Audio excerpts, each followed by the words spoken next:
You're listening to Change Your POV Podcast, episode 67.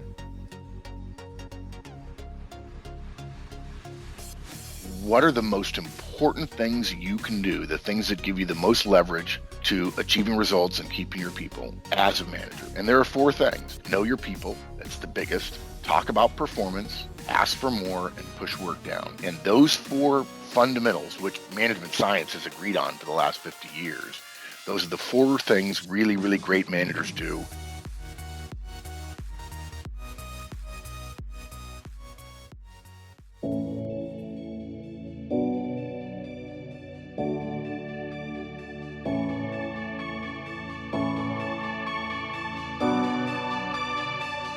Welcome to Change Your POV Podcast, helping you navigate transitions in your life like entering and exiting college or the military, changing jobs or careers, and providing you with the coaching and mentorship needed to help you advance in your personal or professional life.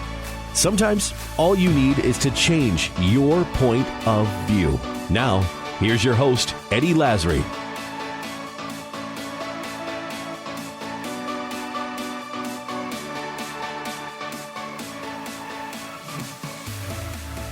Hello, folks, and welcome to Change Your POV Podcast. A few weeks ago, Bennett challenged me to reach out to someone who I consider to be a mentor of mine, and someone who I know has had a huge impact in my success after my time in the military. As a leader of soldiers and leading men in combat, I thought managing people in the civilian sector at a corporate job would be a piece of cake. Boy, was I wrong. I consider myself a lifetime student and I hate to fail. So I set out to find the knowledge and education needed to become successful in this strange civilian world.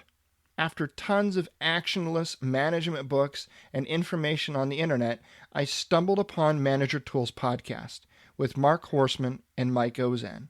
After hundreds of hours of useful and actionable information through all his podcast episodes, I quickly began to gain the knowledge and confidence needed to be an effective manager.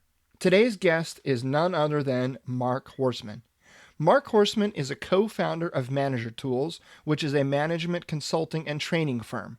Manager Tools focuses on helping and managing people for effectiveness. Some of Mark's clients include Credit Suisse, AT&T, Procter & Gamble, Wal-Mart, General Electric, Intel, Microsoft, Apple, Applied Materials, and Goldman Sachs. The Manager Tools podcast is one of the top 10 business podcasts on iTunes, and it is downloaded over 2.8 million times monthly. Mr. Horstman is a graduate of the United States Military Academy at West Point. Go Army, beat Navy. Following his military career, he worked in sales and marketing at Procter & Gamble. I am truly honored and humbled to have Mark on today and share his story. Bennett also joins me for this conversation, but he is still in the process of relocating his family to Syracuse, New York, and I had to call in remotely, so his audio is a little different than you are used to, but we got her done. I sincerely hope you enjoy this interview as much as I had conducting it. Special thanks to Judy, Mark's executive assistant, for setting all of this up. It would not have been possible without her. Thanks, Judy. Let's get into this interview with Mark.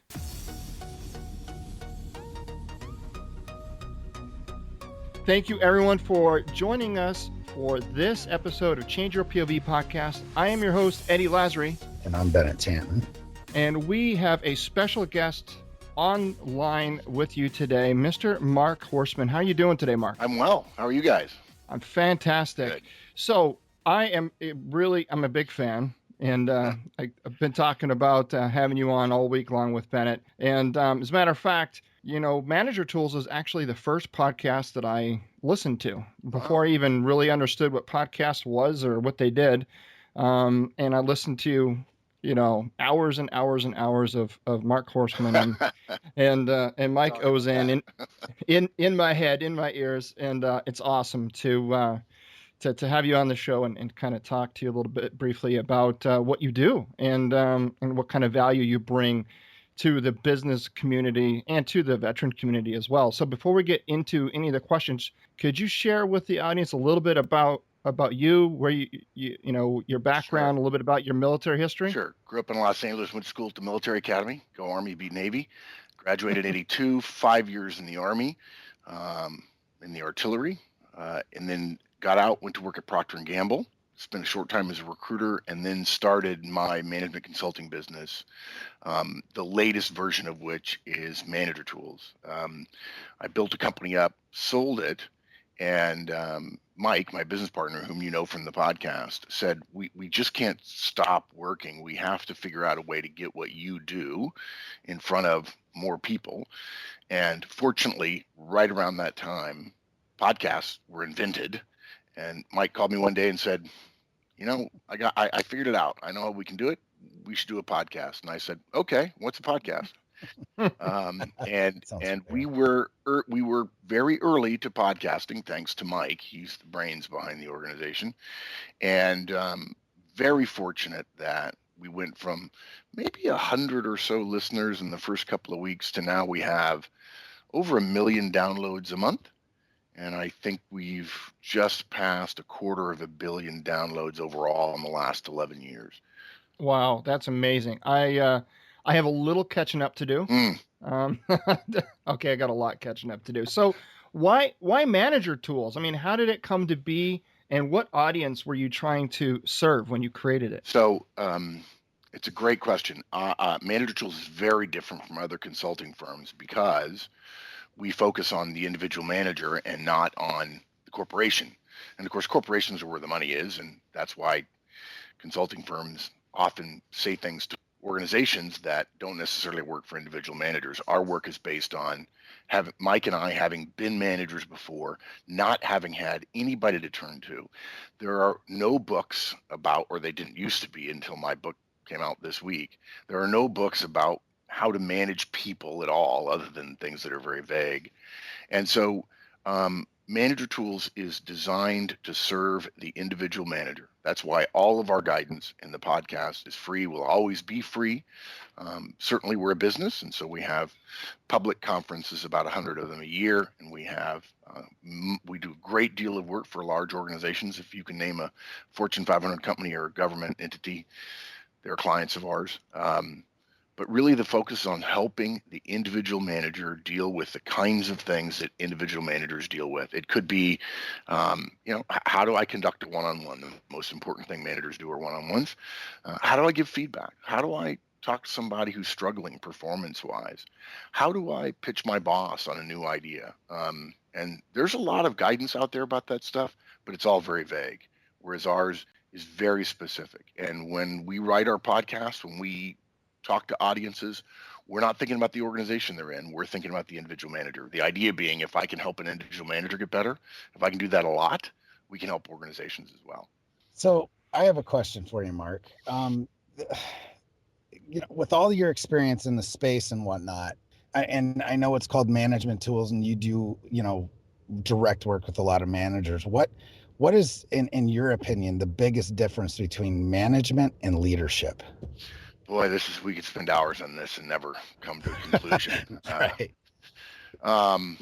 So my definition of the difference is that leadership, I'm going to use an organizational construct here. I'm not going to talk about all forms of leadership, but leadership in an organization is setting the vision, determining the future, thinking outwardly about whom the organization serves, whom the organization competes with, how the organization interacts with the society. All organizations exist to serve society, and all results of all organizations are external to the organization.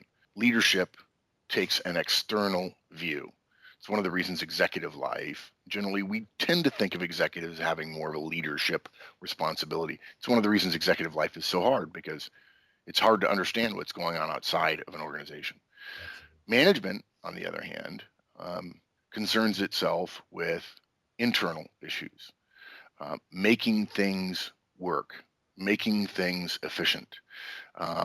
The manager's job is to achieve results and to retain your people, because without people, you don't have an organization. A leader's job, an executive's job, is to ensure the future, the long-term future of the organization. Managers contribute to that by worrying about the short-term future, the next 3, 6, 9 months. But a leader typically thinks 1, 3, 5 years out into the future.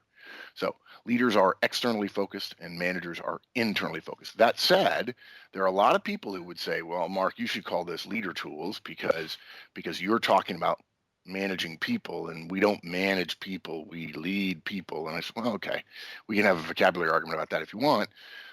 When we think managers, because that's the title in most organizations, we think about the people side of things. My boss, my manager wants me to do this, that, and the other thing. We don't say my leader wants me to do that. My leader asked me to do X.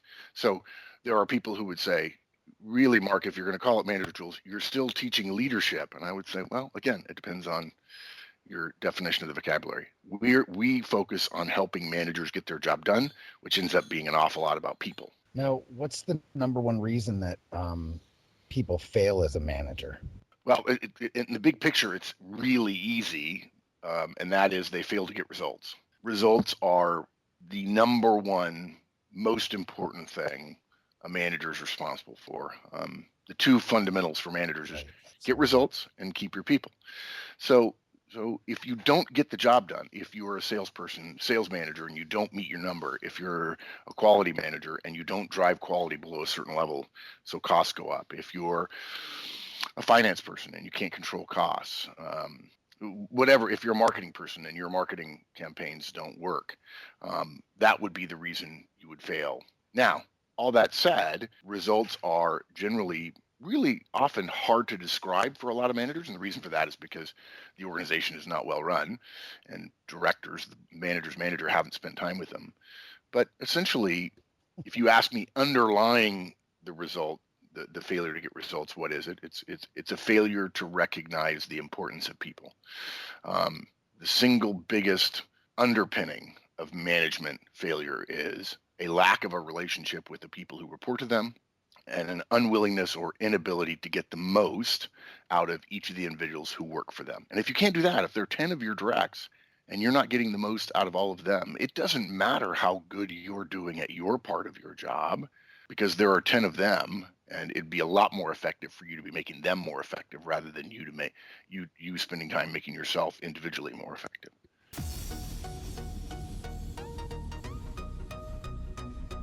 So at a previous job, I was a manager, and I was incorporating a lot of the manager tools. I was doing one-on-ones, coaching, etc., and I found a lot of success with that.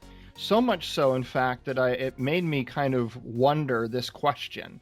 And here it is. If there was a company out there somewhere in the world that followed the manager tools and career tools doctrine completely, if they completely enveloped that culture from the board of directors or CEO all the way down to the lowest paid intern, what would that company look like? And would they have an unfair advantage over their contemporaries? Well, I love the premise of the question.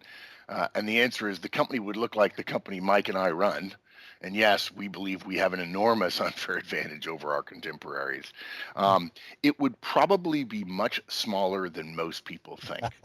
Hiring more people is if you pay any attention at all, hiring more people is a last resort of organizations. Certainly, there's a time when you have to do it, but the first rule should be to get as much as possible out of each individual person that is sustainable. We don't want to burn people out.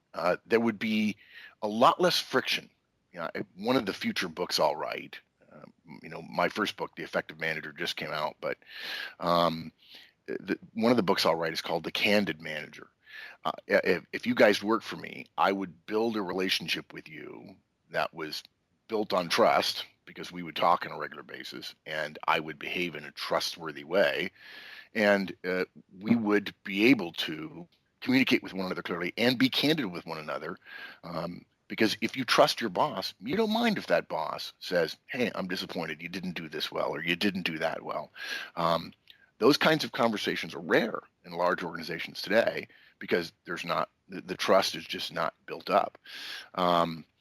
And the reason why it wouldn't be an unfair advantage. It'd be completely fair. It's not an advantage to beat everybody. I mean, that's not unfair, right? The advantage would be that people would want to come to work there. And they wouldn't Right. want to come to work there because, they have the latest, greatest product. They would want to come to work there because there would be less tension, less friction, less drama, less conflict, more ability to achieve your own career goals, and so on. And we often say, here, coining a term from the software business, we eat our own dog food at Manager Tools, meaning we do one-on-ones, we do feedback, we do coaching, we do delegation, we follow our own guidance. And our directs know it. Mike and I, our directs know it, and their directs know it. So yeah, I think it would, and that's our goal. The mission of Manager Tools is to make every manager in the world effective. Yeah, that's awesome. Yeah. I wish there was a way where you can go on, like if you're looking for a job and you see these, job postings on Indeed or Monster or whatever, Mhm. there should be a little icon that says this is a Manager Tools friendly company or organization. So we get But- that a lot. You need to create a certification, and generally speaking, that's an awful lot of work and so on. I'll tell you how you do it though. Remember, your job when you're searching for a job is to get offers. And if you have multiple offers, there are two parts to the job search: getting offers, and then and only then taking offers. Too many people spend too much time trying to decide which offer they would take rather than going out and getting a lot of them and be embarrassed with an embarrassment of riches, so to speak. Once you get an offer, then it's your turn to ask more intelligent questions about the company. Now you're interviewing them because the power is passed to you. And so you say, hey, look, tell me about how important manager-subordinate relationships are here. And if your future manager has offered you the job, say, tell me how we're going to build our relationship. Tell me, how do you talk about performance? Give me an example of some delegation you've done in the last 6 months. Those are totally reasonable questions. I would love to get those questions from somebody who was thinking about coming to work for me. And if you don't get answers that are good for you, you say, either this culture will allow me to do it on my own, they won't stymie me, or I'm going to go somewhere else. That's a good point. That's excellent. I'm definitely going to file that one away in my next Good. time I'm faced with that opportunity. And I'd be surprised. I bet you a lot of those managers would probably be stunned. Oh, Just, yeah. But remember, just deer. the candidate gets stunned by silly and stupid and wrong-headed questions during the interview. So once you get the offer, the fact that they don't like a question or two, if the question is relevant and reasonable, and they're just unusual, the company's not going to say, ooh, I've suddenly decided I don't want you to come to work for me. But that's the kind of information I'd want to know if I was going to work for somebody. Yeah, absolutely. Yeah, it's definitely a two-way street. So I say that success is the intersection of passion and persistence. How do you define success? Success is the achievement of one's goals. Really simple. The great thing about humanity is we're all individuals. So everybody can define success in their own way. So if somebody says to me, success is these three things, I would say that's fine, but are you achieving your goals? And if they say no, I say, well, okay, then you're not successful. I do think the way to achieve success, I think passion and persistence certainly are right up there. I would say, I would describe it differently, which is just plain old hard work. Everybody I know who's highly successful, and I'm not talking about billionaires, although they are hard workers. I'm talking about people I know that have been highly successful in how they determine their own success, work very hard. And I don't mean putting your family second. I mean really focusing on getting the right things done. And if you ask me, probably the most unused tool in order to get that is the willingness to say no to things. People know, okay, in order to get my goals, I have to do these 4 things. And then they come to a desk filled with 35 things and they think it's a good day to accomplish all 35 of those things when only 4 of them get them closer to their goal. You have to be willing to say no. Most people, when they talk about being busy at work, don't have too much to do. They're just really inefficient. They're spending time on the wrong things. And the people I know who have been truly, truly highly successful, famous people, all would say, pick one and work that one to death. And don't worry about everything else, because you're never going to be able to do everything you want to do.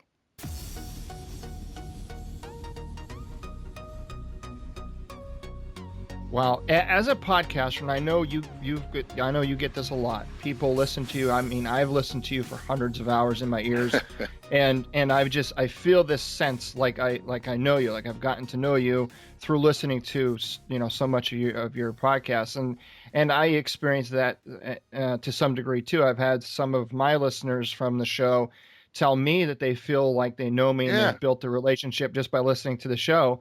And so this next question is kind of, you may have gotten this before, but I've never heard a response to it. And that is, I view you, Mark, in my life as a mentor, as someone that I respect, admire, and I try to emulate. You taught me indirectly that it's possible to mentor from afar. Okay. Who has been that person in your life, someone that you perhaps have never met that you view as a mentor?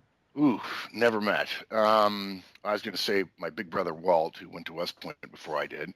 My folks, who live in Savannah now. My roommate at West Point, John Hoffman. Someone whom I haven't met. Can I cite a dead guy, Winston Churchill?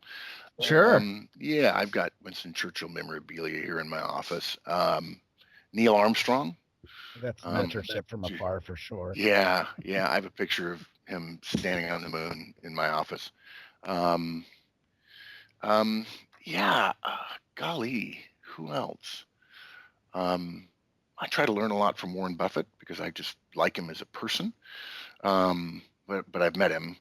I hope. Yeah, I will also tell you this. It's a little weird when people come up to me and say, "Hi, Mark," and they've listened to me. I'm sure this is happened to you. They've listened to you for hundreds of hours, and they feel like they know you. "Hi, Mark. It's so great to meet you.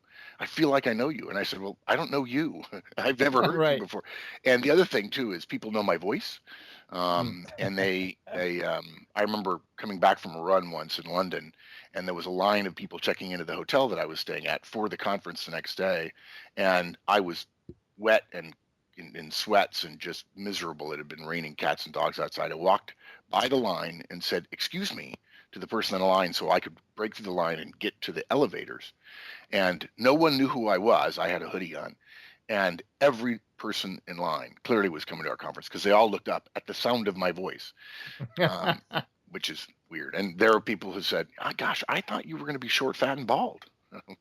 Oh, that's funny. Yeah. So, Bennett, I know you wanted to talk to Mark about his book. It's called The Effective Manager, correct? Yes. All right. So what parallels are there, if any, to Peter Drucker's book, The Effective Executive? This is the best question I'll ever get in my life. None. Because Peter Drucker's book, The Effective Executive, is so good, it's sublime. No business book will ever be as good as The Effective Executive.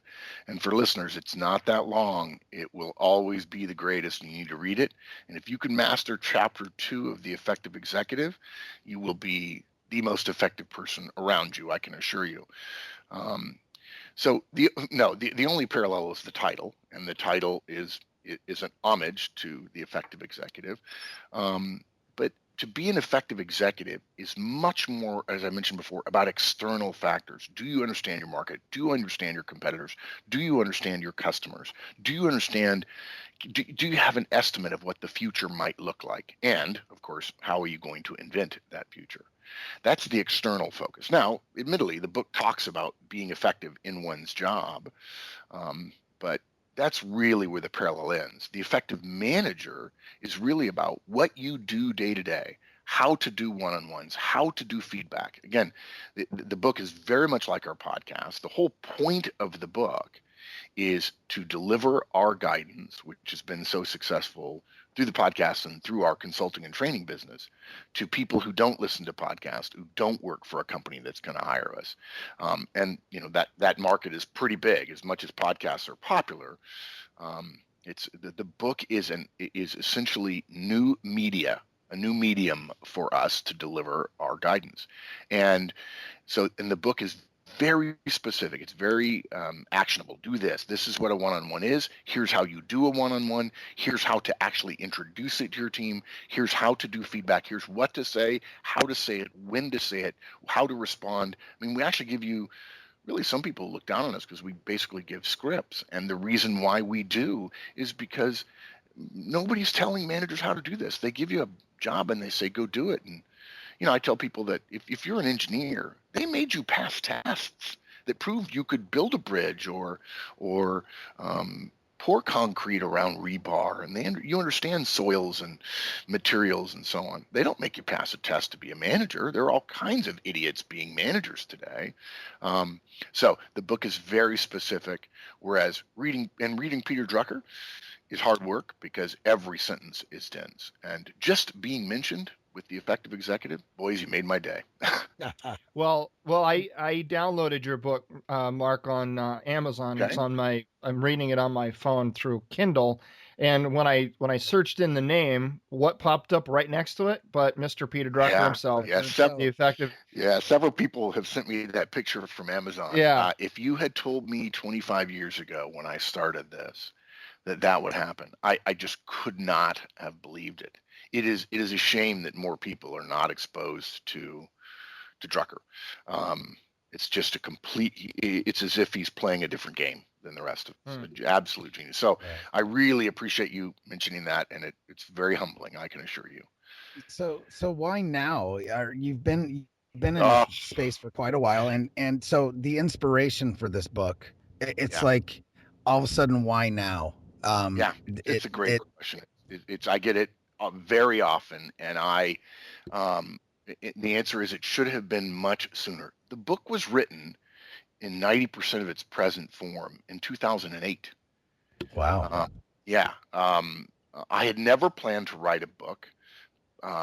In fact, my experience with books, the publishing industry, was not great. I just didn't like the idea of having to work that hard. When I was running my consulting business before I sold it and Mike and I started Manager Tools, the reason we waited as long as we did is, generally speaking, in our industry, a book is a potential advertising vehicle to introduce people to the ideas and then have them hire us, generally in larger organizations.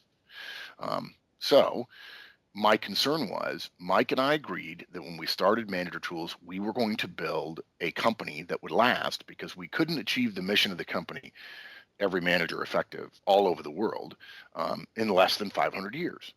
Therefore, we couldn't just do it as charity work, because then we couldn't attract great people, and we couldn't build something that would outlast us without some sort of capitalistic structure. Therefore, the book, as much as we want to put the book out there and have more people learn about it, we had to be ready for the potential impact of the book as an organization. When Mike and I started the company, it was just he and I. We were very careful about who we hired. We always hire slowly. We always leave positions open rather than filling them too soon with the wrong person. And we simply built very slowly. We don't see ourselves as doing a hockey stick. We're not trying to be Facebook.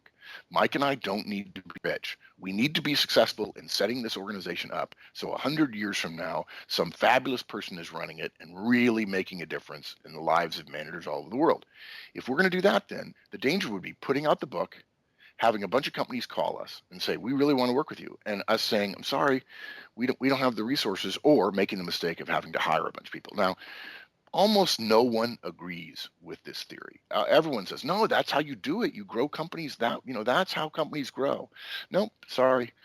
The history of really, really great companies in mankind is slow growth. And I don't care if we only grow 20% a year. I don't, because I've seen too many people at too many places grow 200% and then suddenly come crashing down. So the book took longer than we would like because we needed to have an organization to support it. And I can assure you, it was enough of experience to do the final editing to get it ready. That I don't want to do another one anytime soon. Although now we're being asked, so we'll see. Well, I've also started reading it, and the one thing that I catch from it, and this is one of the reasons that I like the answer to the last question, is a lot of seems like nowadays people that write books are doing it more as a marketing tool than anything else for their own brand, right? Yep. Which it's a very effective way to do that. But I think what's different about your book and what I like is that it's got actual substance. It's not just fluff. So what should people expect when they read your book? Yeah. Well, thank you. I get the same thing from books. It's, hey, I'm putting this book out, and now you can go buy my book, kind of thing. I Right. actually tell people when we present, I tell people after a day of effective manager training, you don't need to buy my book, which Mike hates, by the way. It's like, no, we want to sell books. Like, no, I'm not going to try to. I'm not going to try to sell a book to somebody when I can actually say after a day of our training, you'll know what you need to know. Although there are certain plenty of people who prefer to learn from reading. What they should expect is an honest, simple voice in their ear telling them what are the most important things you can do, the things that give you the most leverage to achieving results and keeping your people as a manager. And there are four things. Know your people. That's the biggest. Talk about performance, ask for more, and push work down. And those four fundamentals, which management science has agreed on for the last 50 years, those are the four things really, really great managers do better than average managers, and average managers do a lot better than poor managers. Those four things, what we've done over the last 25 years is gather a lot of data, do a lot of studies, do a lot of surveys, and we discovered that most managers sort of understand that but don't know how. And so what we've done is come up with tools. That's why the name of the company is Manager Tools. A one-on-one tool for getting to know your people. Not because one-on-ones are the only way to get to know your people. We say that, and I say that in the book. But if you don't know your people, anything is making an effort is anything's better than that. And so all we've done is create tools that we've tested, and we guarantee if you do one-on-ones our way, you will get the result of a great relationship with your directs. Same thing with our feedback tool for talking about performance, same thing about our coaching tool for asking for more, and same thing in delegation, our delegation tool and pushing work down. So the book basically takes those four behaviors, tells you the underlying principles, and then said, okay, and here's the tool, and here's how you use the tool. And we give you specific examples. Hey, suppose one of your directs needs to become better at presenting. How would you teach him or her? How would you coach him on how to do that? We walk you through every step, the first meeting, what to say, how to structure it, how to set goals every week, how to check on their performance. So it's very prescriptive. People will absolutely feel like they're not reading a typical management book. I defy anyone, and money back guarantee, to not at the end of the book say, wow, I don't have any doubt. I have no doubt that they told me what to do and how to do it. You may read the book and say, I disagree, and that's okay. But if you're a manager and you disagree with the book and you're not willing to use our tools, that's fine. But you need to have your own tools. You need to be able to tell an executive in your organization, this is what I do and how I do it. 95% of managers cannot describe in a cogent, 200 words or less how they manage. They can't. Whereas if you're a manager tools manager, you say, well, that's easy. I want to get to know my people, so I do one-on-ones. I want to talk about performance, so I use this feedback model, which sounds funny in the beginning, but works like a charm. I need to help my people improve their skills, so I coach them, and here's how I coach. You tell that to some CEO, and their head will spin, and they say, I want 500 of you. Yeah, and one thing that I really like about the book, now that that's out or will be out soon, well, it's out in digital form, but when it comes out in hard copy form, is when I was a manager implementing the manager tools and having one-on-ones with my directs, I wanted to be able to convey a lot of these concepts to them, and the only way I had to do that really was through podcasts, having my directs listen to different episodes in different podcasts. And for some of the directs, that was an okay medium for them. Maybe Right. they were already listening to podcasts, but for some of them, some of my directs were twice my age, and they still had flip phones, and they just weren't happy with the technology. But now with this book, it's something physical, Yeah. a tangible item that I can, then hand them and say, okay, this is what we're going to do. We're going to work through different, chapters or whatever of this book. And I think it makes, I think you hit the nail on the head. It's a different medium, and it allows managers a different way to spread that message to their people. Yeah. In fact, while we were on the phone, Rick Green, one of our client managers sent me a text and said, I just bought 10 copies, 1 for me and 9 for my directs. And you're right. People have been telling us that. The book gives me a chance to put it in the hands of other people. And there are managers who would say, oh, you can't ask your directs to read a book. And I say, yeah, absolutely you can. I know CEOs who do it all the time. And that's what I would do. If you've got somebody who doesn't want to listen to podcasts, and not many people know this, but I don't listen to podcasts. I can read much faster than I can listen to somebody else talk. Now, a lot of people ask me about all the various forms of the effective manager. I think we're getting it translated. I know we're getting it translated in France. But people ask me, will there be an audiobook? I don't know. My answer has always been sort of tongue-in-cheek, no. And the reason why is listen to the podcasts. They're free. Right. They're free, and you go into a great deal more detail. I also think it's weird for me to write a book and then for me to read a book. But if my publisher feels it will be useful and there is enough demand, I'm sure sooner or later we will do an audiobook. It just seems weird to me because the book itself is a distillation of the podcast. And so if you wanted audio learning, go to the Manager Tools website, manager-tools.com, click on, I think, podcasts and basics. And there's about 30 podcasts there that will tell you everything you need to know about one-on-ones, feedback, coaching, and delegation. Excellent. Yeah, and that was actually my next question, is whether or not the book would be coming out in audio form at some point.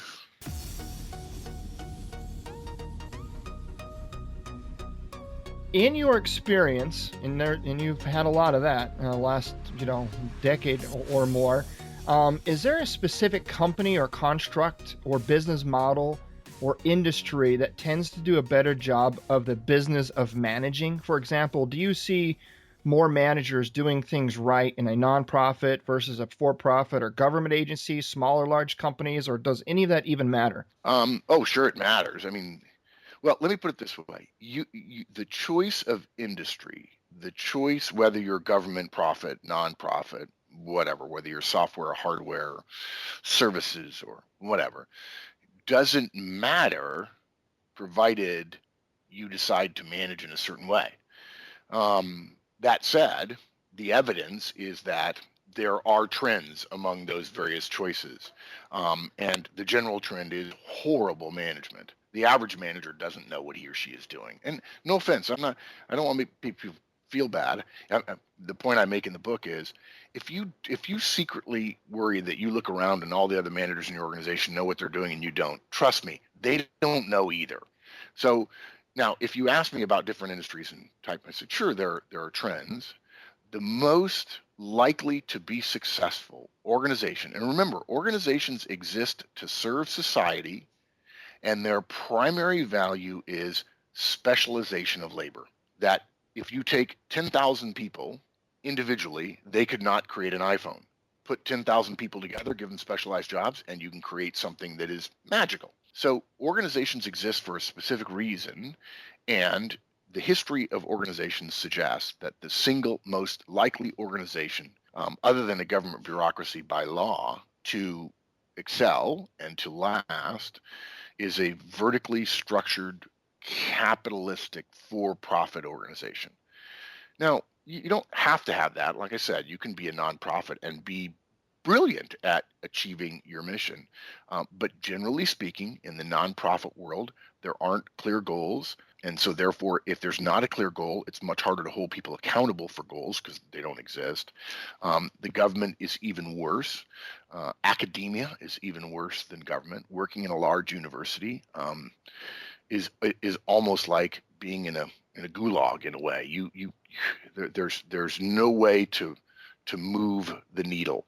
And the incentives are really awkward. A lot of people would say small companies are better. I disagree because a small company of 10 people couldn't create the driver that I use to hit on the golf course. It's a pretty complex piece of engineering. So generally, the bigger you get, the more ability you have to do better managing.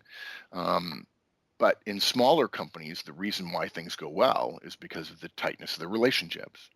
And as you get bigger, you have to have management. In fact, we have a client who's just an absolutely great guy, Ryan, who owns a company called Treehouse that does software training over the web, and they're very, very good. And he was famous for the no managers hashtag until he got to about 80 people, and then suddenly he called us and said, we need you to teach us how to manage because we need managers.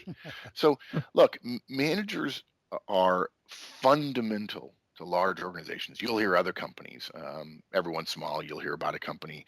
Zappos is one that's trying something different, and there are a couple of other companies that have been popularized by we don't have any managers, and nobody covers the fact that 5 years later they're back to managers, because humans need structure, not too much, but some, and you can't get structure from somebody who sits 2,000 miles away from you, and who is 5 levels above you. You have to have, or who simply doesn't know you and doesn't know what you do. So the places where more managers are doing more things right are in the best managed companies in the world, the General Electrics, the Johnson & Johnsons, the Procter & Gamble's. Probably now, I would say Apple is one of those companies, although it didn't used to be. Those sorts of companies that are considered training grounds for other companies. And we need it better. If every manager did their job to the best of their ability because they understood their job and they were allowed to do their job, Mike and I say this, and people don't like it, but we believe it, there would be no hunger, there would be no famine in the world, there would be no want. The amount of human capacity that is wasted in large organizations because of poor management or lack of management is a sin. It's a crime. It's horrible. And we've all had a bad manager that causes us to not give that last full measure of work devotion. And it's too bad, because learning management is not hard. Management's not complex. It's not difficult. It's not hard to understand. It might be hard to do because it requires some boring discipline. Good management's not sexy. It's not pretty. Nobody writes about it because it's outstanding and so on. The best managers are the ones that are quiet and get things done and don't like drama, tension, and conflict.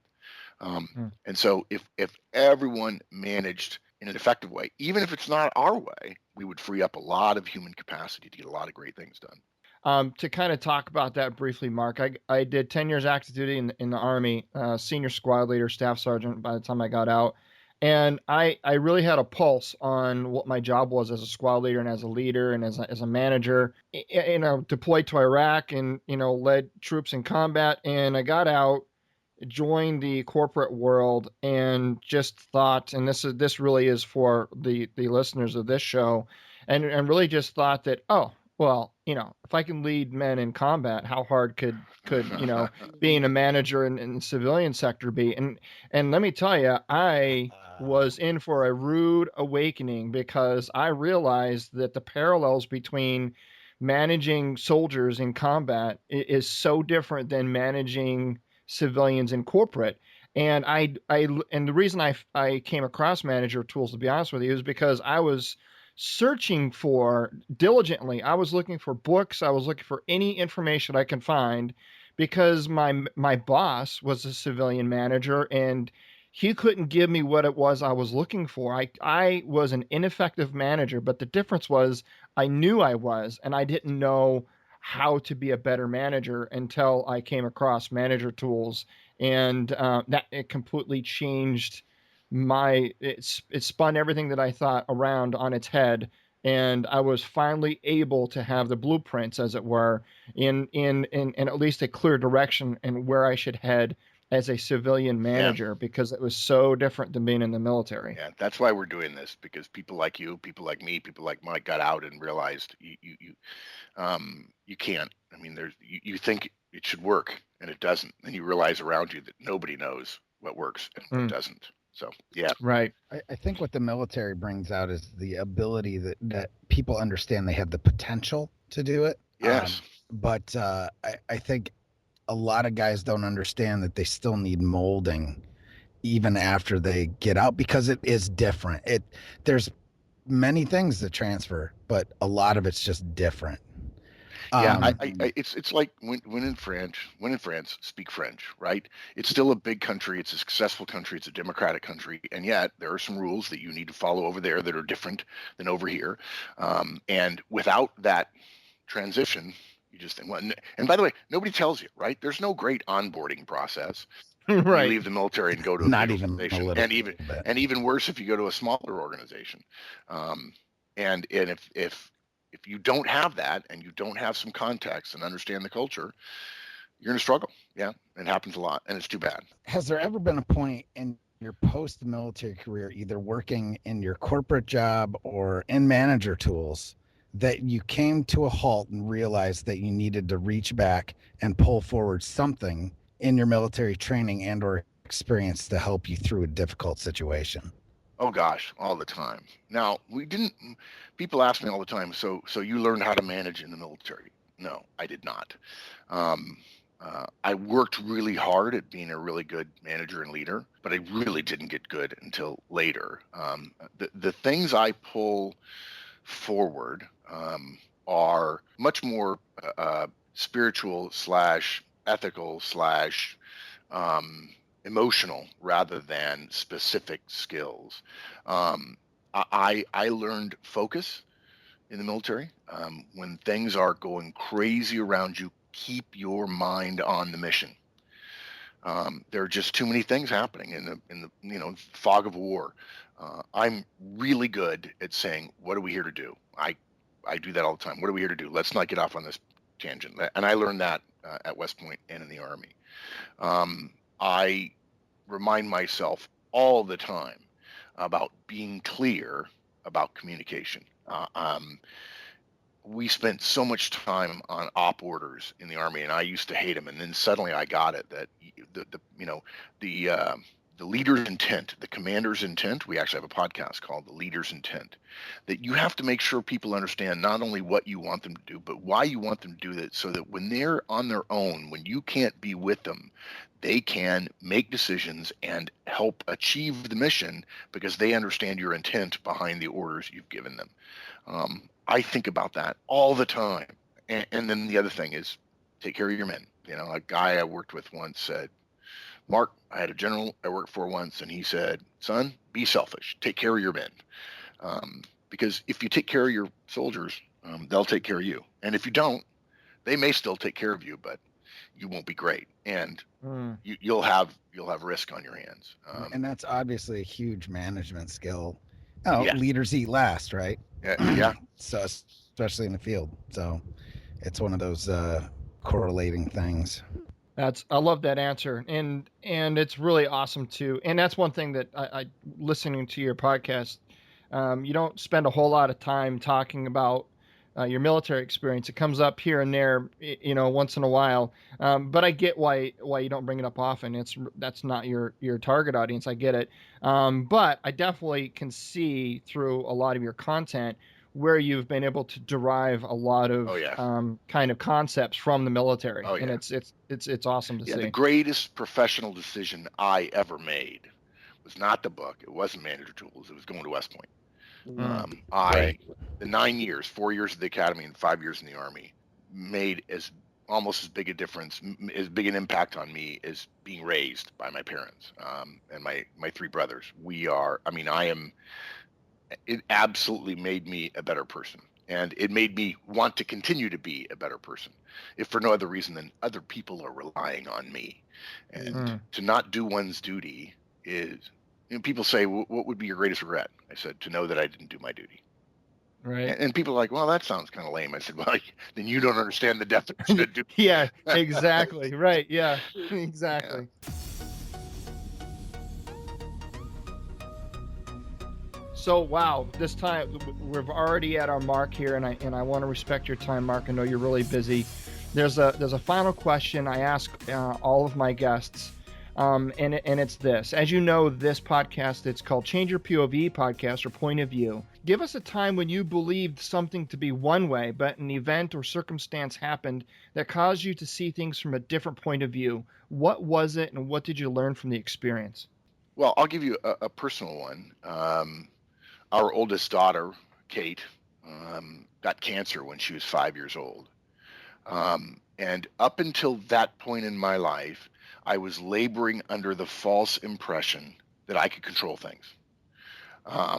And when something happens in a devastating way to a family or a company or an individual, And by the way, Kate's fine now. You could never tell she'd ever been sick, and she works for Manager Tools.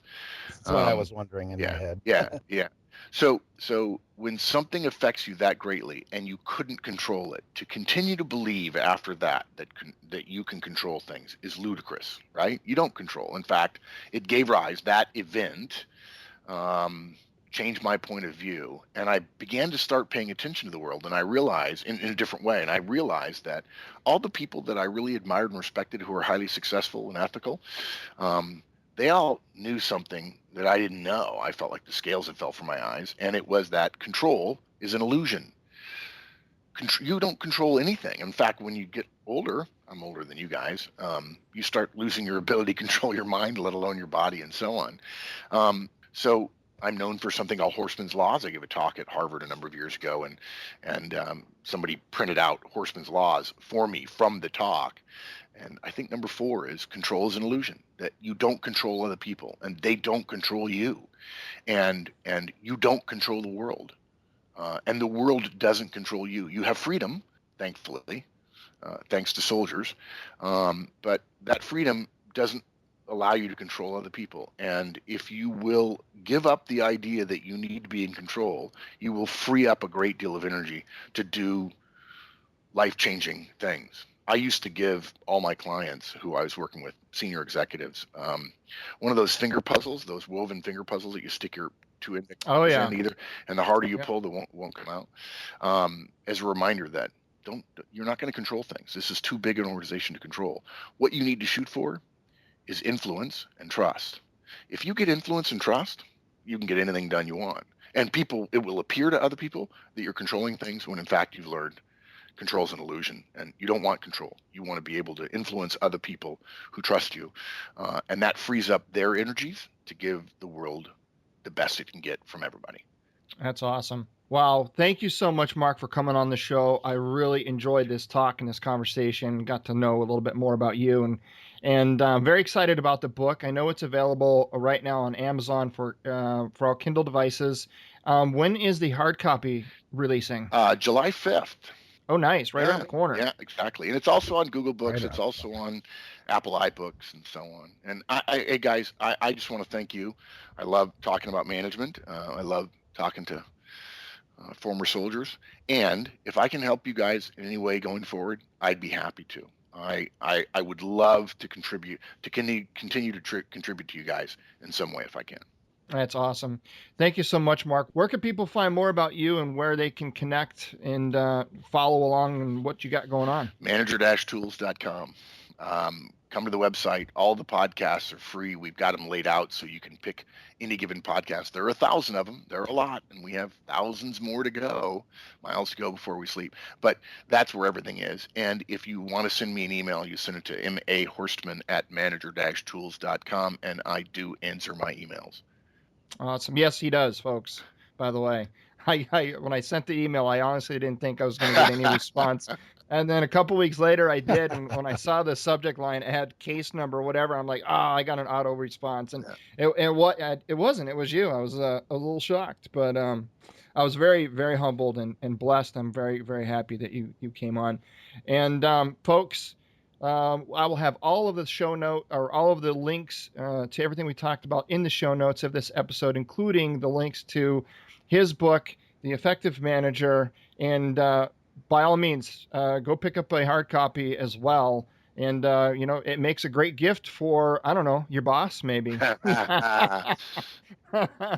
You can find all the show notes for this episode by heading over to changeyourpov.com/episode 67. Never miss an episode. Hit subscribe on your podcast player of choice. We have a lot more great content headed your way. Until next time.